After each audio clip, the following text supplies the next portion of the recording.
மனைவியை வச்சுருக்கணும், பொண்ணை வச்சிடணும், சகோதரியை வச்சுக்கணும். இது பிரித்து வச்சு வாழணும்.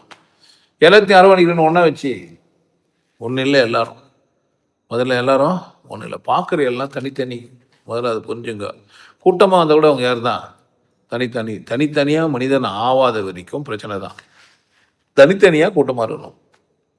எப்படி இருக்கணும்? தனித்தனியாக கூட்டமாக இருக்கணும். நம்ம கூட்டமாக தனித்தனியாக இருக்கிறோம்.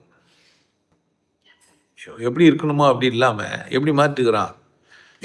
தனித்தனியாக கூட்டமாக இருக்கிறதுக்கு போய் எப்படிக்கிறோம்? கூட்டமாக இருக்கிற மாதிரி இருக்குது. ஆனால் எப்பவுமே எதிரிக்கிறான்ற பயத்திலே இருக்கிறோம். ஒவ்வொருத்தரும் தனியாக இருந்தாக்கா எந்த கூட்டத்தில் சேரலாம்? நான் ஒரு எந்த கூட்டத்தில் சேரலாம்? எனக்கு வாக்குரிமை இருக்குது. எலெக்ஷனே வச்சுக்கோ, எனக்கு வாக்குரிமை இருக்குது. நான் எதோ ஒன்று கட்சிக்கோ கட்சியாக முடிவு பண்ணிப்பேன். அப்போ எப்படி என்னை எதெல்லாம் வச்சு எண்ணுவார்? அப்படி இல்லை. இப்போ நான் ஒரு கட்சிக்கு தான் வாக்குரிமை என்னக்கா ஒரு கூட்டம் ஆகிட்டே இருக்கிறாங்க. கட்சியை என்னை அரவணைச்சு வச்சுக்கிது, மாறாமல் வச்சுது.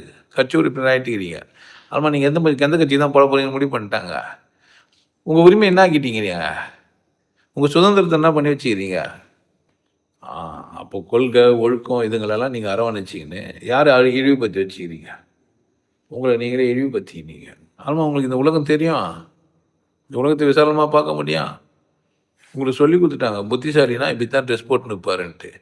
வேறு மாதிரி ட்ரெஸ் போட்டு இருந்தால் ஒரு பைத்தியகார மனநிலைக்குள்ளே புத்திசாலித்தனம் இருக்குமா இருக்காதா? உருவு கண்டு எல்லாமே சொல்லிட்டு போய்க்கிறான் அந்த காலத்தில். அப்போனா நாம் தான் புரிஞ்சு வச்சுக்கணும்.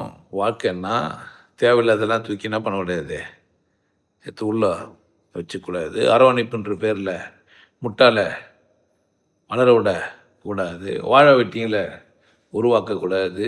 பிளாஸ்டிக் பாம்பிங்களை உருவாக்கக்கூடாது. பிள்ளைங்களை முட்டாளா ஆக்கிடக்கூடாது. பொண்டாட்டியை முட்டாளா ஆக்கிடக்கூடாது. உறவுகளை முட்டாளா ஆக்கிடக்கூடாது. அரவணைப்புன்ட்டு எல்லாத்தையும் நீ செஞ்சால் அவனா பண்ணுவான்? எந்த வேலையும் செய்ய மாட்டான். ஏன்? அன்னதானம் பண்ணுறேன்ட்டு அரவணைச்சேன்னா என்ன ஆகுவான்? உன்னை சுற்றி 100 பேர் எப்பவுமே உட்காந்து வைப்பான். அவன் வேலைக்கு போவான். அந்த மனித சக்தி என்ன ஆச்சு?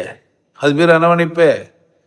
இப்போ அரவணைப்புன்ற பேரில் முட்டாள்தனம் நடக்குது ஒரு பக்கம்.